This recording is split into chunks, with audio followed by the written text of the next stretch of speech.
ये जो कहा जाता है मोहब्बत के बारे में कि मोहब्बत वक्त देख के नहीं की जाती, ये बिल्कुल सही बात है। लेकिन इससे भी सच बात ये है कि प्यार भले ही वक्त देख के ना सही, लेकिन मौसम देख के जरूर तूल पकड़ता है।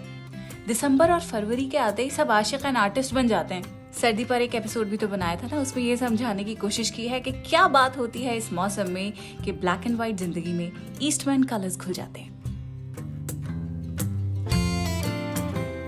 दिसंबर का महीना नहीं है, लेकिन फरवरी का है, द मंथ ऑफ लव। 20 साल पहले जब हम नए नए टीनेजर बने थे, 2 स्वेटर्स के बदले जब एक स्वेटर पहनना पड़ जाता था तो हम समझ जाते थे कि फरवरी आ गया। मक्खन की ब्रेक बाहर टेबल पर रखे रखे कोनों पर से हल्की हल्की सॉफ्ट होने लगती थी तो समझ लेते थे कि फरवरी आ गया। और अब जैसे ही फोन और ईमेल में साबुन, shampoo, cosmetics, food chains, perfumes, travel वगैरह जैसी ब्रांड्स के एड अलर्ट्स, वजह की डील्स और वैलेंटाइन स्पेशल न्यूज लेटर्स आने शुरू हो जाते हैं, तब फरवरी के आने का जोर शोर से पता चल ही जाता है। So if this month is all about love, then let's talk about love. Let's talk about the different stages of love.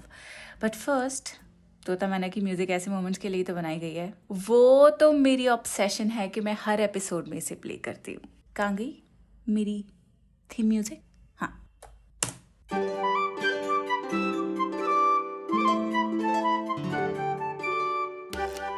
The Quint पे शुरू हो चुका है उर्दू नामा। मैं हूँ फबीहा सैयद। वैलेंटाइंस डे तो एक ही दिन का होता है, लेकिन ये एक दिन 14 फरवरी इतना कमर्शलाइज कर दिया गया है कि इस एक दिन के दम पे फरवरी में ब्रांड्स की तगड़ी सेल्स होती हैं।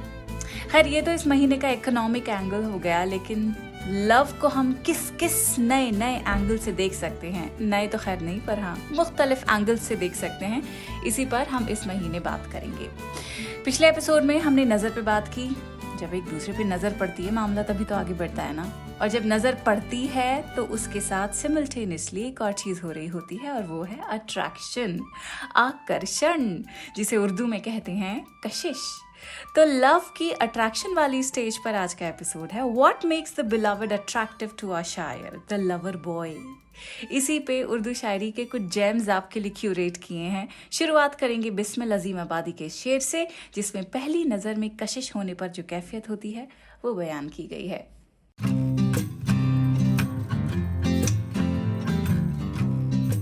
इस्मत भरी निगाह की अल्लाह रे कशिश, इस्मत भरी निगाह की अल्लाह रे कशिश, 100 बार देखना पड़ा एक बार देखकर।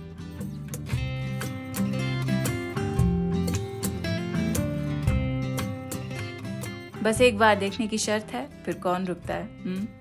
But hello, it is creepy to keep looking at us when we are traveling in metros and buses. Also in shadis, it makes us super uncomfortable. शादियों में भी अगर ताड़ते ताड़ते हमें आप हर स्टॉल पे फॉलो करेंगे तो आपको पकड़वा देंगे हम, चाचा और मामा से शिकायत करके आपको शादी के हॉल से बाहर। तो देखने और ताड़ने में बड़ा फर्क होता है, आपको ये मालूम होना चाहिए।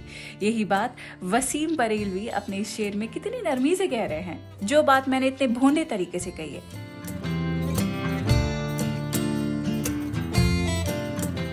बहुत बेबाक आंखों में ताल्लुक टिक नहीं पाता, बहुत बेबाक आंखों में ताल्लुक टिक नहीं पाता, मोहब्बत में कशिश रखने को शर्माना जरूरी है।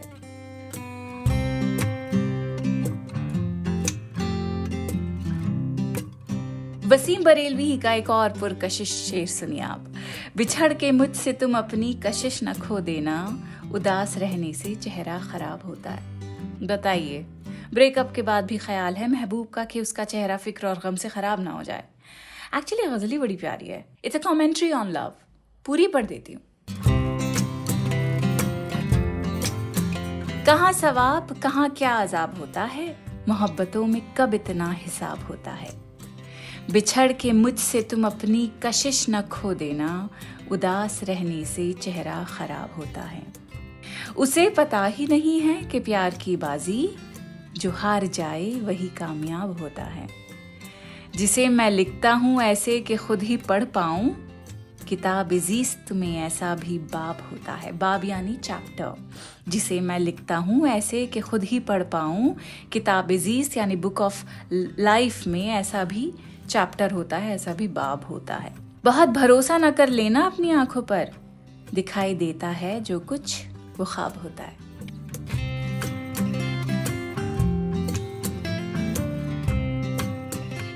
वैसे तो हम रिलेशनशिप एक्सपर्ट नहीं हैं, लेकिन इतना समझ आता है कि मोहब्बत दो तरह से हो सकती है। एक तब जब आपको दूसरे की अट्रैक्शन का अंदाज़ा हो, simply means that you are smitten by their looks और any other aspect of their personality. दूसरी तरह से तब मोहब्बत होती है जब आपको अपनी कशिश का अंदाज़ा होता है, खुद अपनी अट्रैक्शन का आपको अंदाज़ा होता है। When you are aware of your own charm, when you are confident of yourself, that's what makes you attractive and then you won't shy away from making the first move. ऐसे ही कुछ हाल शकील बदायूनी के इस शेर में है शायर का। लिखते हैं, वो सुबह का एहसास हो या मेरी कशिश हो, वो सुबह का एहसास हो या मेरी कशिश हो, डूबा हुआ खुर्शीद लबे बाम तो आया। खुर्शीद यानी सूरज, लबेबाम यानी सर के ऊपर छत पर आना। शायर यहाँ अपने महबूब को खुर्शीद की मिसाल दे रहा है। इस शेर को ऐसे समझ सकते हैं कि शायर अपने चाम पे इतरा रहा है ये सोचकर कि भले शायर का महबूब सुबह होने की वजह से छत पे आया हो या शायर मियाँ की बेपनाह अट्रैक्शन की वजह से आया हो, जो भी हो, डूबा हुआ खुर्शीद, वो छुपा हुआ सूरज, जब सुबह के बाद लबेबाम तो आया, दिखाई तो दिया। अब ये जो अगला शेर आपको हम सुना रहे हैं, इसमें भी शायर महबूब को खुर्शीद यानी सूरज की मिसाल देता है। अल्लामा इकबाल की एक बड़ी आइकॉनिक नज़्म है जिसका नाम है इल्तिजाए मुसाफिर, जिसे उन्होंने महबूब इलाही यानी हज़रत निज़ामुद्दीन औलिया की तारीफ में लिखा है। सितारे इश्क के तेरी कशिश से हैं कायम, निज़ामे महर की सूरत निज़ाम है तेरा। The whole universe of love exists because of your attraction.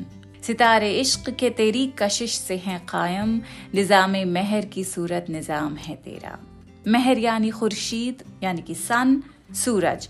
निज़ाम के मायने सिस्टम के होते हैं, तो निज़ामे महर यानी कि सूरज का system, which means solar system. निज़ामे महर की सूरत निज़ाम है तेरा। शायर कहता है कि पूरी कायनात में जो मोहब्बत है वो तेरी कशिश के बाइस कायम है, क्योंकि या महबूब इलाही जो आपका निज़ाम है, जो आपका सिस्टम है, the way you have led your life is what defines the very essence of love. यानी शायर हज़रत निज़ामुद्दीन औलिया को ऐसे सूरज की, ऐसी सन की, खुर्शीद की मिसाल दे रहा है जिसके इर्द गिर्द दुनिया की मोहब्बत घूमती है। सितारे इश्क के तेरी कशिश से हैं कायम, निज़ाम महर की सूरत निज़ाम है तेरा।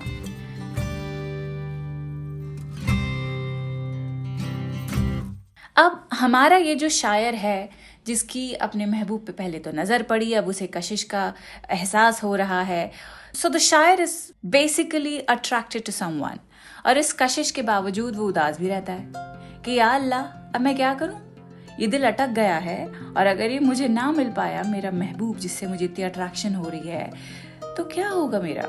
इसी कैफियत पर आपको कफील अज़ार अमरोहवी की एक नज़्म का छोटा सा हिस्सा सुनाते हैं। नज़्म का उन्वान है अकेले कमरे में। लिखते हैं, कशिश नहीं है तुम्हारे बिना बहारों में, कशिश नहीं है तुम्हारे बिना बहारों में, ये छत ये चांद सितारे उदास लगते हैं, चमन का रंग नसीमें सहर गुलाब के फूल, नहीं हो तुम तो ये सारे उदास लगते हैं।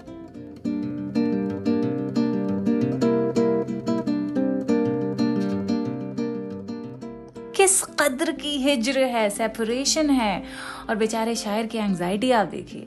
कई बार मोहब्बत एस्टैब्लिश हो भी नहीं पाती है और महबूब को खोने का सदमा पहले ही इनको खाने लगता है।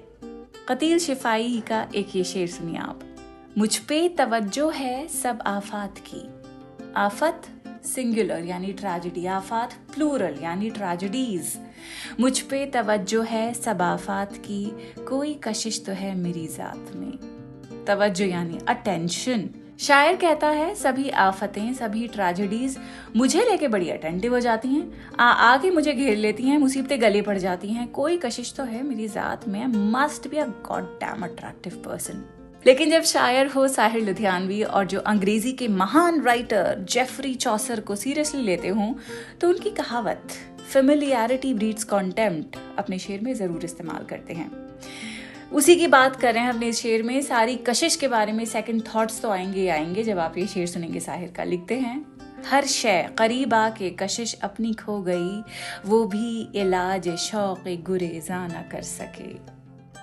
तो फिर बेचारा लवर तो यही सोचेगा कि अट्रैक्शन का नतीजा इवेंचुअली जब बददिल होना है किसी से, तो मैं तो फंस गया। तो फिर तो शायरों ने, फिल्मों ने और आर्ट ने झूठ बहकाया है मोहब्बत के बारे में। Love is a scam. No my friend, इसका भी जवाब आसान है। फेमिलियर जब होते जाएंगे तो अच्छाइयाँ बुराइयाँ सब सामने आ जाएंगी। उसके बाद बददिली का एक शेड भी आकर दिखेगा रिलेशनशिप में आपको। वैसे तो अपने हालात का सबको अंदाजा होता है, लेकिन जब हम बददिल होकर सब छोड़ने की कगार पे होते हैं, तब सिर्फ एक चीज हमें बचा सकती हो, पता है क्या है? Curiosity. Never stop being curious about your partner. Curiosity attraction revive करने में बहुत बहुत काम आ सकती है। तो अट्रैक्शन की अगर हम थोड़े साइंस के एंगल से बात करें तो अट्रैक्शन का प्रिंसिपल ही है टू यूनाइट विद समथिंग और समवन। मैग्नेट आयरन को अट्रैक्ट करता है इसीलिए क्योंकि वो उससे अटैच होना चाहता है, और ह्यूमन रिलेशंस भी इसी प्रिंसिपल पे चलते हैं। That's why attraction doesn't know separation. Attraction को हिज्र नहीं पता क्या है। हिज्र से, सेपरेशन से कशिश भागती है।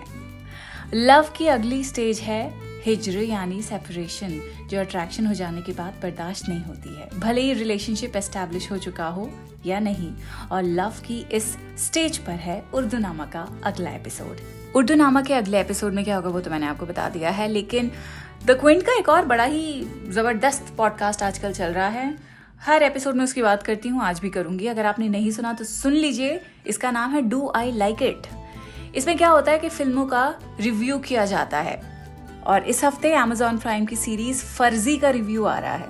So if you don't want to miss that, then do tune in to Do I Like It, only on The Quint. फिलहाल I'll see you again next week जब हम बात करेंगे सेपरेशन की। खुदाफिज।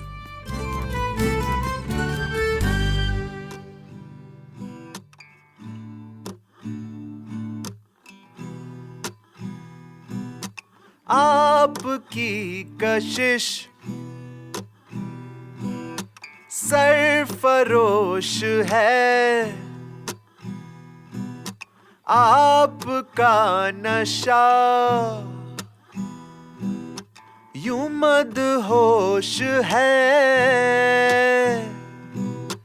क्या कहें तुमसे जाने जा, जाने जा, गुम हुआ होश है,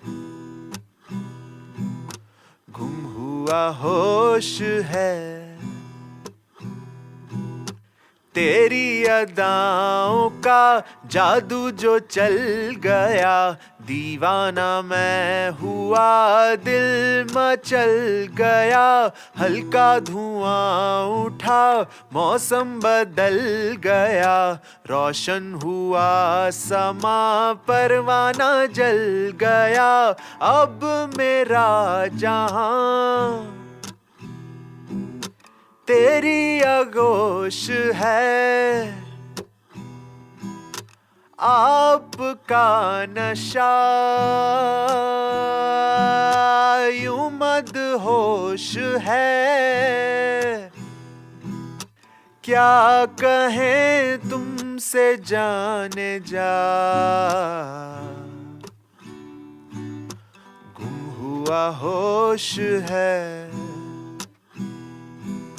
गुम हुआ होश है, होश है। आप सुन रहे थे द क्विंट का पॉडकास्ट।